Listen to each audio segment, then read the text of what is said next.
Halo semuanya, hari ini kita akan belajar tentang elektrokimia. Namun, kita harus mengingat kembali apa itu elektrokimia. Elektrokimia merupakan cabang ilmu kimia yang membahas hubungan reaksi redoks dengan energi listrik. Sudah kita ketahui bahwa sel elektrokimia ini dibagi menjadi dua, ada sel volta dan sel elektrolisis. Apa sih bedanya? Kalau sel volta yaitu mengubah energi kimia menjadi energi listrik, sedangkan sel elektrolisis mengubah energi listrik menjadi energi kimia. Sebelum kita belajar tentang sel elektrolisis, lebih baiknya kita harus mengingat tentang sel volta terlebih dahulu. Di mana sel volta tadi yaitu sel yang mengubah energi kimia menjadi energi listrik. Di mana di dalam sel volta akan terdapat beberapa elektroda, yaitu ada katoda dan anoda. Di mana katoda adalah kutub positif dan anoda kutub negatif. Di dalam katoda akan terjadi reaksi reduksi atau pengikatan elektron. Kalau di anoda akan terjadi reaksi oksidasi atau pelepasan elektron. Kemudian bisa dilihat pada gambar bahwa ada voltmeter yaitu 1,10 volt. Nah, ini bagaimana cara mendapatkan 1,10 volt? Ini bisa dicari dari E0 selnya. E0 selnya bagaimana rumusnya? Yaitu E0 katoda dikurangi E0 anoda atau E0 reduksi dikurangi E0 oksidasi. Selanjutnya kita akan belajar tentang sel elektrolisis. Apa sih sel elektrolisis itu? Yaitu reaksi peruraian zat dengan menggunakan arus listrik, di mana prinsip kerjanya yaitu menghubungkan kutub negatif atau katoda ke kutub positif atau anoda menggunakan arus listrik. Nah, perlu kita garis bawahi bahwa katoda dan anoda di dalam elektrolisis ini berbeda dengan sel volta. Kalau katoda di elektrolisis adalah berkutub negatif, kalau anoda di elektrolisis berkutub positif. Kemudian, untuk aliran elektronnya yaitu kalau sel elektrolisis mengalir dari katoda ke anoda.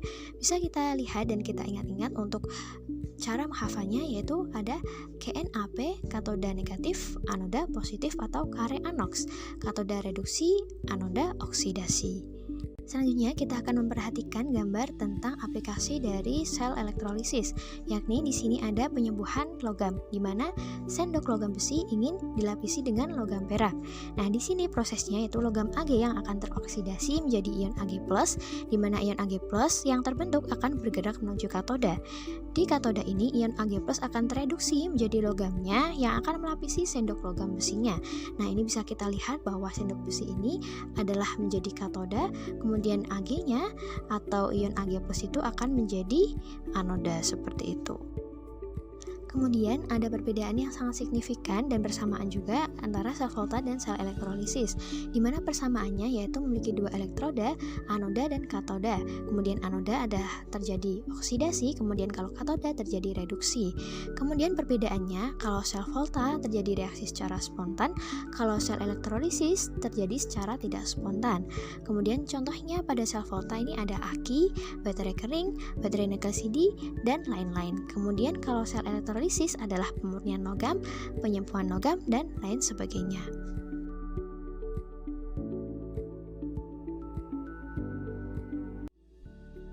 Selanjutnya yaitu susunan sel elektrolisis.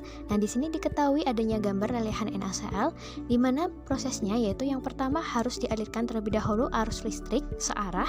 Kemudian di sini aliran elektron itu berasal dari elektron di katoda akan menuju ke anoda, di mana akibatnya yaitu lelehan NaCl ion positifnya Na+ akan tereduksi menjadi Na. Kemudian untuk Cl- akan teroksidasi menjadi gas Cl2. Nah, di sini untuk proses akhirnya yaitu ada 2 Na+ ditambah 2 Cl- menjadi 2 Na tambah Cl2. Seperti itu, teman-teman.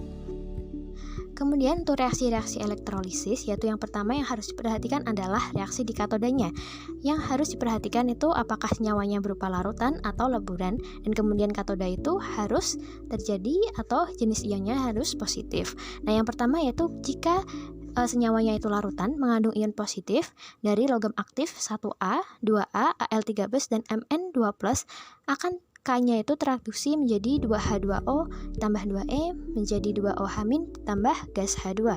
Kemudian jika senyawanya itu berupa lelehan atau larutan ya yang mengandung ion positif dari logam aktif, yaitu bisa K-nya tereduksi menjadi L N+ tambah Ne menjadi L. Kemudian kalau larutan asam atau mengandung H+, K-nya tereduksi menjadi 2H+ tambah 2E menjadi H2. Di sini terdapat contoh yaitu NaCl ketika diionkan menjadi Na+ dan Cl-. Kationnya yang mana teman-teman? Kationnya yang Na+. Kemudian jika NaCl ini berupa lelehan berarti yang tereduksi itu yang Na+. Jadi Na+ tambah E min menjadi Na. Kemudian untuk yang larutannya, apabila NaCl berupa larutan berarti yang katoda reduksinya itu menganut yang mana teman-teman? Yang 2H2O ya, ditambah 2E menjadi 2OH min tambah H2 karena Na itu adalah golongan 1A, jadi yang tereduksi itu adalah airnya. Yang kedua yaitu reaksi di anoda. Yang ini harus diperhatikan adalah jenis elektrodanya, apakah inert atau non-inert. Kalau inert yaitu yang pertama, jika anodanya itu mengandung oksigen ya, contohnya ada SO4 2- atau NO3- itu teroksidasi menjadi 2H2O menjadi 4H+ tambah O2 tambah 4E. Kemudian kalau ion halidanya, halida itu termasuk apa teman-teman? Golongan 7A, ada F-, Cl-, Br- dan lain sebagainya, yaitu anodanya 2X- menjadi X2 tambah 2E. Kemudian untuk larutan basa yang ada OH- itu berarti anodanya 4OH- menjadi 2H2 tambah O2 tambah 4E. Nah, kalau elektrodanya non-inert berarti yang teroksidasi itu adalah elektrodanya teman-teman. Berarti kalau elektrodanya sesuai logamnya apa ya? Berarti anodanya itu L ya menjadi Ln plus tambah Ne. Seperti itu teman-teman. Contohnya di sini ada NaCl di mana yang diambil di anoda berarti yang anilnya ya Cl-. Nah, berarti kalau NaCl ini akan memakai elektroda inert ya, berarti yang mana nih teman-teman? Yang kaidahnya yang ion halida. Berarti Cl-nya berarti 2Cl- menjadi Cl2 tambah 2E seperti itu. Selanjutnya kita akan membahas tentang hukum Faraday. Di sini hukum Faraday ada dua, yaitu Faraday 1 dan Faraday 2. Nah, hukum Faraday 1 yaitu banyaknya zat yang dihasilkan pada elektrode dalam reaksi elektrolisis sebanding dengan banyaknya arus listrik. Bisa kita lihat yaitu W sebanding dengan Q, di mana W itu massa zat dan Q itu adalah muatan listrik. Kemudian juga ada rumus yaitu mol E, mol ekuivalen kali valensi sama dengan F. Nah, dalam F itu terdapat 1 Faraday itu 1 mol E-nya 96.500 kolom. Kemudian rumus akhirnya yaitu biasanya W sama dengan EIT per 96.500. Kemudian hukum 2 Faraday menyatakan massa zat yang dihasilkan oleh suatu elektrode selama elektrolisis akan berbanding lurus dengan massa zat ekuivalennya, sehingga didapatkan rumus yaitu W1 per W2 sama dengan E1 per E2. Di sini ada soal untuk hukum Faraday, yaitu lelehan Al2O3 dielektrolisis dengan dialiri arus besar 100 ampere. Berapakah massa aluminium yang diperoleh jika elektrolisis terjadi selama 200 detik? Berarti kalau massa aluminium rumusnya bagaimana, teman-teman? W sama dengan E I T ya.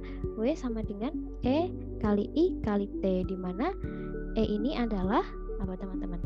Massa ekuivalensi zat dengan rumusnya AR per N valensinya. Berarti untuk mencari valensi kita harus mengelektrolisis senyawanya terlebih dahulu.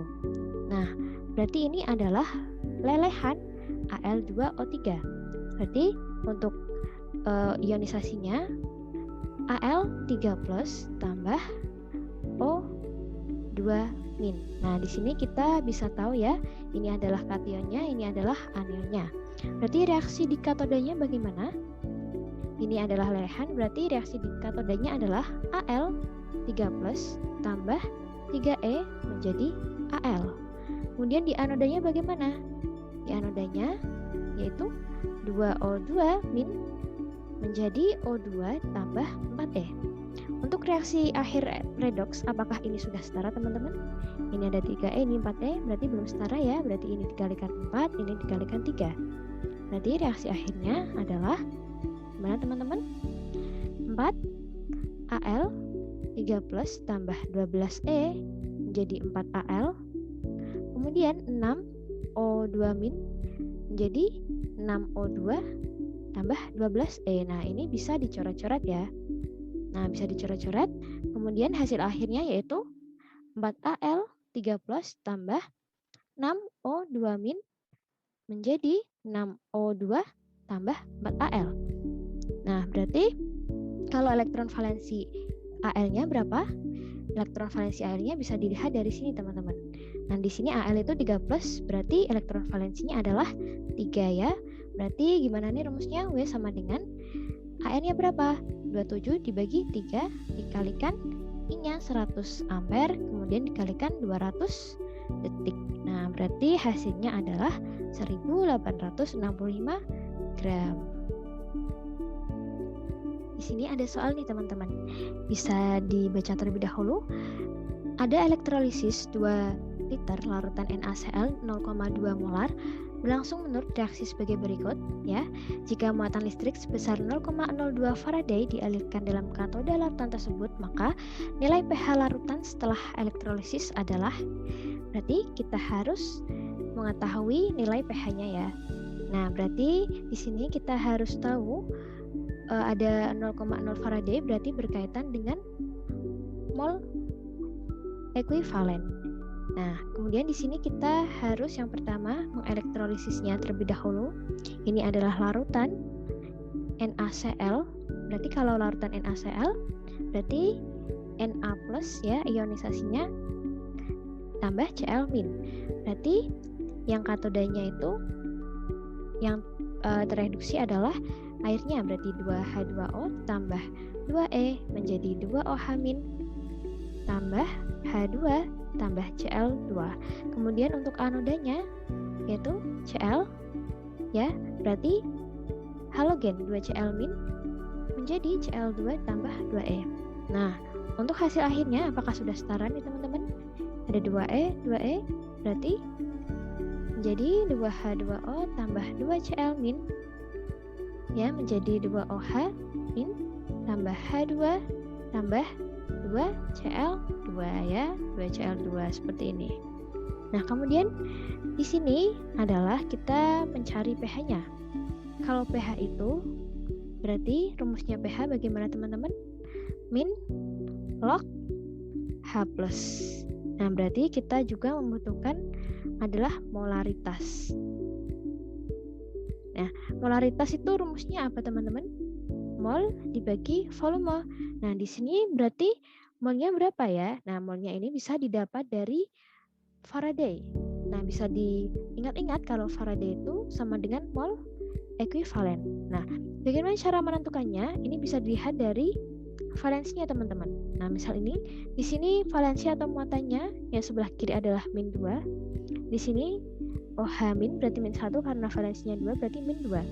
Nah, karena tadi di katoda memiliki Faraday sebesar 0,02, berarti yang sebelah kanan juga sama ya, karena muatannya sama, berarti 0,02 mol, seperti itu.